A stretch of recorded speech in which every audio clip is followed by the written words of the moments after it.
Welcome back, players. I'm Jaguar36 Cancel, and this is Coco the Wise Cat. Recently, our channel hit 1,000 subscribers. This is absolutely amazing, and I never thought the channel would grow this much. I want to thank each and every one of you for watching our videos, and I hope you continue to enjoy our content. We'll be continuing to create it. Well, maybe not right this second.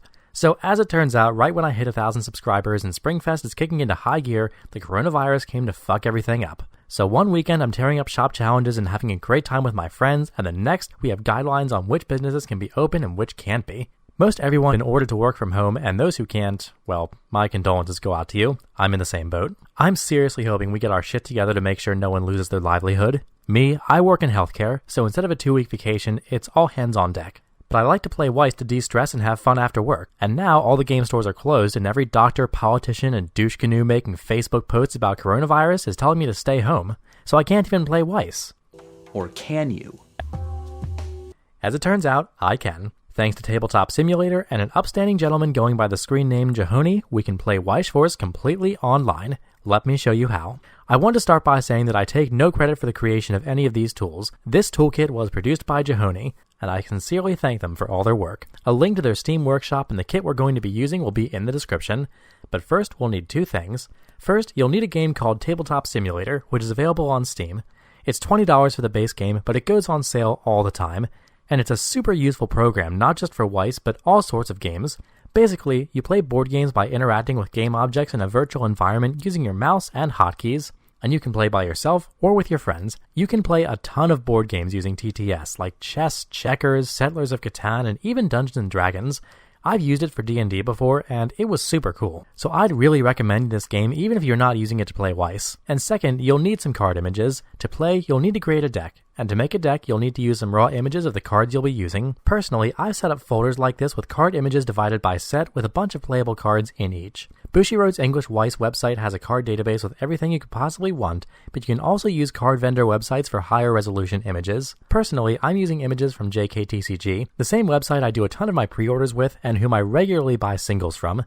They're great people, and their website will also be in the description. You can also use whatever image you want for the back of your card sleeves. Most people just use the Weiss Force card backs, but I prefer the classic anime sleeves. So now that we're prepped, let's talk about how we actually do this. And I'd recommend using the web client for Steam for this process. So first things first, you'll go to the Steam page for Tabletop Simulator, click on the Community tab, and then go to Workshop. And there should be a search box for the Steam Workshop for that game. Just type in Weiss, and this will be one of the first results. It's called Weiss Force Setup, and this workshop item will give you a custom table inside TTS with a Weiss Force playmat and predefined zones for the cards to move to. Just hit subscribe, and you're good to go. Now, you should be able to boot up Tabletop Simulator, hit Create, and choose Weiss Force Setup under the Workshop items in the game creation screen. We'll talk more about how this works later. But first, you'll need a deck to play with. First in that department, you'll need a basic list or an idea of what your deck will look like and raw images of all the cards in your deck. Once you have that, building a deck is easy. So get your card images ready and go back to Steam. Go to your library, right-click Tabletop Simulator, and click Properties. Click on the tab that says Browse Local Files, and you'll see the folder where Tabletop Simulator's game data is stored on your computer. From here, find the folder called Modding, and then click on Deck Builder.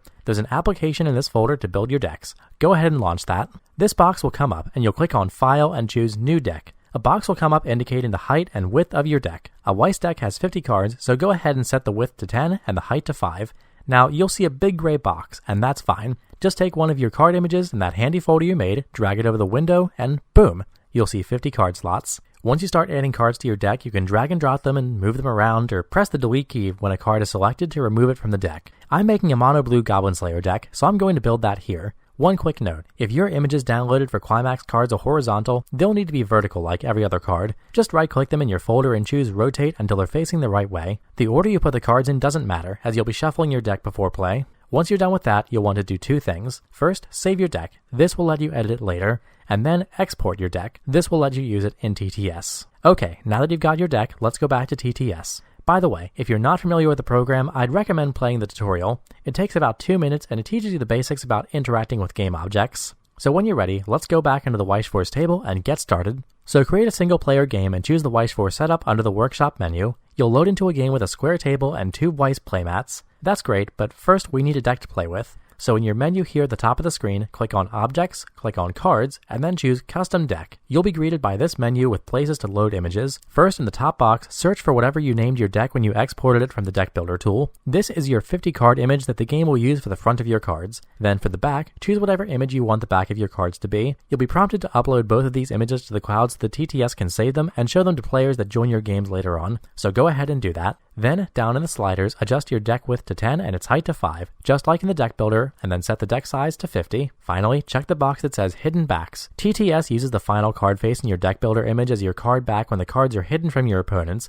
This will just make sure whatever image you choose for the back of your cards will be used instead. When you've done this, hit Import, and then your deck should spawn on the table. First, before we start playing with it, go ahead and select your deck by dragging a box around it, right-click, and select Save Object. Once you save it, you can load it into any game with the same settings. If you go back to Objects and click Saved Objects, you should see your deck in that folder that pops up. All you have to do is click it once, and the deck will spawn on the table, and now you have a deck to play with. So let's talk about how to use it. First, if you select your deck and drag it over to your deck slot, you'll notice that the deck sort of locks onto the spot and rests nicely there. The other slots on the stage are the same way. If you just click on the deck, you can drag one card off the top.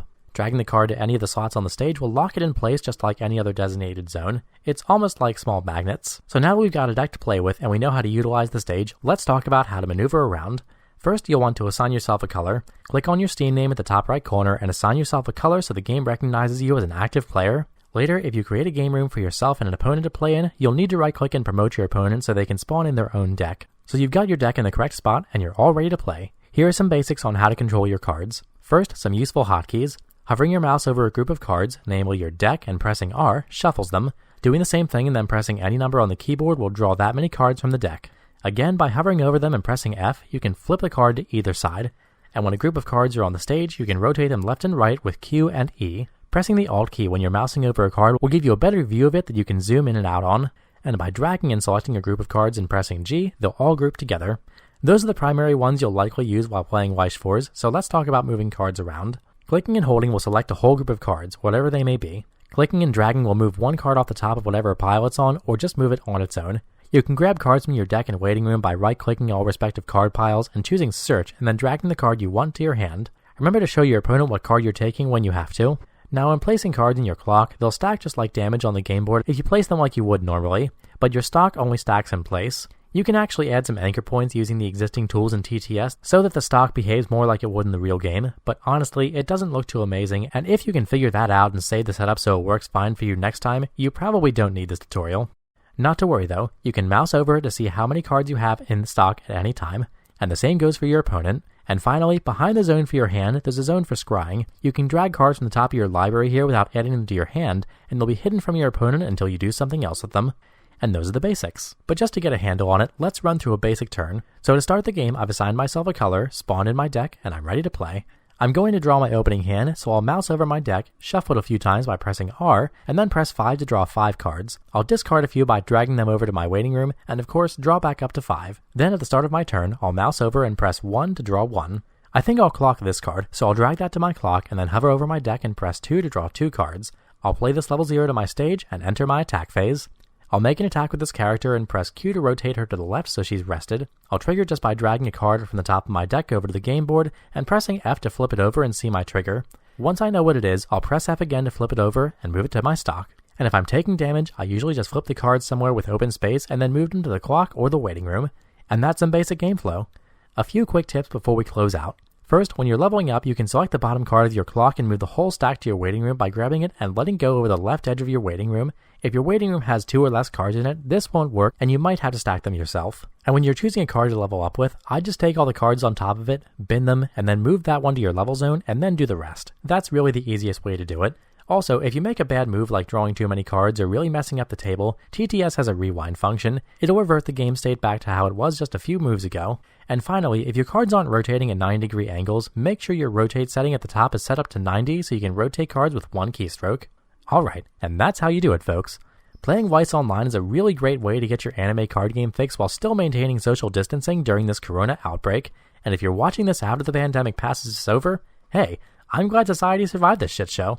Well, even if we need to record on a bootleg webcam from an abandoned local game store somewhere in the post-apocalyptic wasteland, Coco and I will keep making Weiss content. If you meet me in the post-COVID wastelands of the world, I hope you have your Weiss deck on you, because I'll have mine.